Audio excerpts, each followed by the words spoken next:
आज इस वीडियो में हम लोग पढ़ेंगे मैटर इन और सराउंडिंग के बारे में। तो पहले जानते हैं मैटर होता क्या है। मैटर का मतलब होता है पदार्थ, यानी कि कोई भी चीज़ जिसमें मास होता है और जो जगह को घेरती है उसको मैटर कहते हैं। इसके एग्जाम्पल होते हैं जैसे कि एयर हो गया, वाटर हो गया, स्टोन हो गया, मिल्क हो गया, शुगर हो गया, स्मोक हो गया। तो ये सब मैटर के एग्जाम्पल हैं।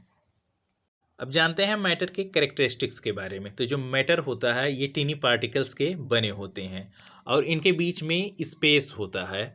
ये पार्टिकल लगातार मूव करते रहते हैं और ये पार्टिकल एक दूसरे को अट्रैक्ट करते हैं, यानी एक दूसरे को अपनी तरफ खींचते हैं। मैटर की तीन अवस्था होती है: सॉलिड, लिक्विड, गैस। सॉलिड में शेप फिक्स होता है और वॉल्यूम फिक्स होता है।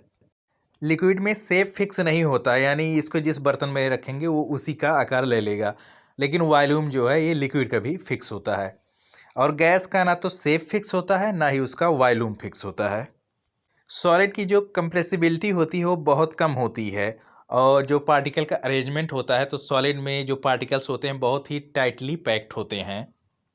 लिक्विड की जो कंप्रेसिबिलिटी होती है तो ये हल्की होती है और इसके जो पार्टिकल का अरेंजमेंट होता है तो ये लेस टाइटली पैक्ड होते हैं पार्टिकल।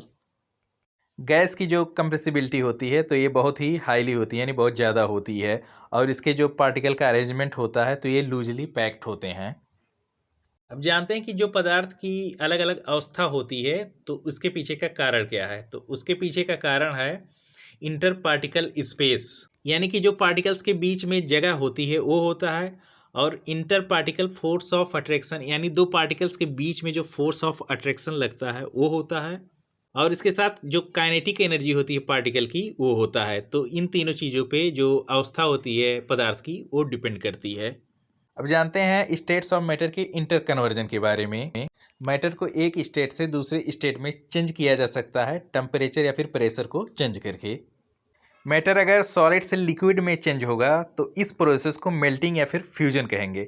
लिक्विड से गैस में चेंज होगा तो इस प्रोसेस को वेपराइजेशन कहेंगे।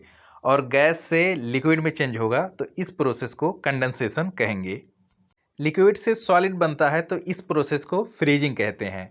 सॉलिड से गैस बनता है तो इस प्रोसेस को सब्लिमेशन कहते हैं। और गैस से सॉलिड बनता है तो इस प्रोसेस को डिपोजिशन कहेंगे। अब जानते हैं टेम्परेचर के इफेक्ट के बारे में, यानी टेम्परेचर का जो प्रभाव पड़ता है उसके बारे में।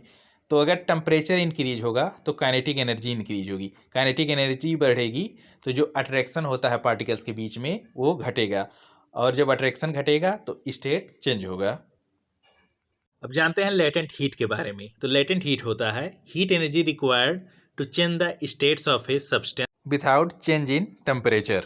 एग्जाम्पल के साथ हम लोग समझते हैं, जैसे अगर सॉलिड से लिक्विड बन रहा है तो यहाँ पे लेटेंट हीट ऑफ फ्यूजन की ज़रूरत पड़ेगी और लिक्विड से गैस बन रहा है तो इसको लेटेंट हीट ऑफ वेपराइजेशन कहेंगे। अब जानते हैं इवापोरेशन के बारे में। तो इवापोरेशन एक फिनोमिना है जहाँ पे लिक्विड चेंज होता है वेपर में बिलो बॉइलिंग पॉइंट। कौन कौन से कंडीशन इवापोरेशन को बढ़ाएंगे? तो अगर टेम्परेचर इंक्रीज करेंगे तो इवापोरेशन इंक्रीज होगा और अगर तेज़ हवा चलेगी तो इवापोरेशन इंक्रीज होगा। सरफेस एरिया बढ़ाने पे भी इवापोरेशन इंक्रीज करेगा और अगर ह्यूमिडिटी को कम कर दें तो उससे भी इवापोरेशन इंक्रीज करेगा। अब जानते हैं कूलिंग इफेक्ट ऑफ इवापोरेशन के बारे में। तो जब लिक्विड इवापोरेट होता है तो यह हीट को अपने सराउंडिंग से एब्जॉर्ब करता है जिससे कि ठंडा होता है। जैसे कि जो पसीना हमारे शरीर से निकलता है तो यह बॉडी के हीट को अब्जॉर्व कर लेता है जिससे हमारा जो शरीर है वो ठंडा हो जाता है। अगर पानी को किसी मिट्टी की सुराही में रख देते हैं तो पानी ठंडा हो जाता है समर में। तो ये सब कूलिंग इफेक्ट ऑफ इवेपोरेशन की वजह से होते हैं। अब जानते हैं कौन कौन से फैक्टर मैटर के स्टेट को अफेक्ट करते हैं उसके बारे में। तो इसमें टेम्परेचर अफेक्ट करता है और प्रेशर अफेक्ट करता है। अगर हम लोग प्रेशर को बढ़ाते हैं इससे जो गैस होता है वो लिक्विड बन जाता है।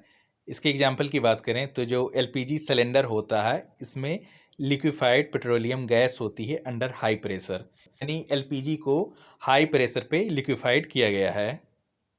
डिफ्यूजन का मतलब होता है जब दो सब्सटेंस अपने आप मिक्स हो जाते हैं तो इसको डिफ्यूजन कहते हैं और यह जल्दी गैसेस में होता है और सॉलिड में ये स्लो होता है। अब जानते हैं बॉइलिंग पॉइंट और मेल्टिंग पॉइंट के बारे में। जिस पॉइंट पर सॉलिड लिक्विड में चेंज होता है उसको मेल्टिंग पॉइंट कहते हैं, और जिस पॉइंट में लिक्विड गैस में चेंज होता है उसको बॉइलिंग पॉइंट कहते हैं। दोनों में जो है ये टेम्परेचर कांस्टेंट होता है। जैसे कि बर्फ़ जो होता है ये 0 डिग्री सेल्सियस पे मेल्ट होता है, और जो पानी है ये 100 डिग्री सेल्सियस पर गर्म होता है। ये वीडियो आप लोग को अच्छा लगा है तो ज़्यादा से ज़्यादा चैनल को सब्सक्राइब करिए, वीडियो को लाइक करिए। धन्यवाद।